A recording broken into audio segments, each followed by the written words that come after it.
Exercice 2, vocabulaire. Donc la question, on le chassa sans ménagement. Expliquez le groupe en caractère italique, ça veut dire sans ménagement. Donc sans ménagement, ça veut dire brusquement, brutalement, violemment, sans douceur, sans respect. Oui, on le chassa donc, si vous voulez, d'une manière un peu brusque et méchante, si j'ose dire. Troisième question. Répondez aux questions suivantes. Donc, troisième exercice. Première question. Quel métier Nasreddin exerce-t-il? Donc, c'est un paysan qui cultive la terre. Le texte dit Nasreddin revenait de son travail dans les champs.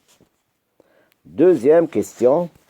Quel détail du récit nous apprend que les gens de ce village sont très accueillants, qu'ils ont le sens de l'hospitalité? Donc, le détail dit, qui nous l'apprend, il dit,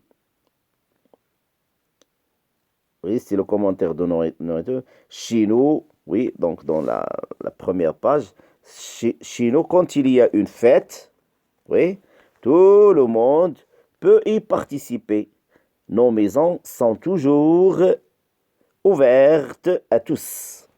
Voilà ce qui montre que c'est une tribu ou bien, oui, c'est une région ou bien c'est un village très accueillant, très hospitalier, qui est très généreuse ou bien très généreux, masculin. Troisième question. Que fait Nasreddin lorsqu'on l'a chassé de la maison où se déroule la fête? Donc, troisième réponse, vous avez numéro 3. Il rentre chez lui, se lave, se change, met son plus beau manteau et revient à la fête. Donc, on lui dit, tu ne peux pas entrer à la fête parce qu'il est très sale. Il est allé chez lui, il a changé de vêtements, il a mis un très joli manteau et il revient. Et on lui dit, sois le bienvenu, rentrez monsieur, soyez le bienvenu.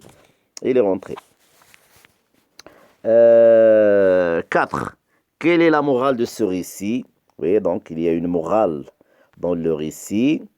La morale, donc, c'est la leçon, ou bien la morale, c'est que dans nos sociétés, le paraître, l'aspect extérieur, ou bien les vêtements, si j'ose dire, oui, à la marocaine, c'est les vêtements, ce sont les vêtements qui décident si on va vous respecter ou non. Ce sont vos vêtements qui décident ça.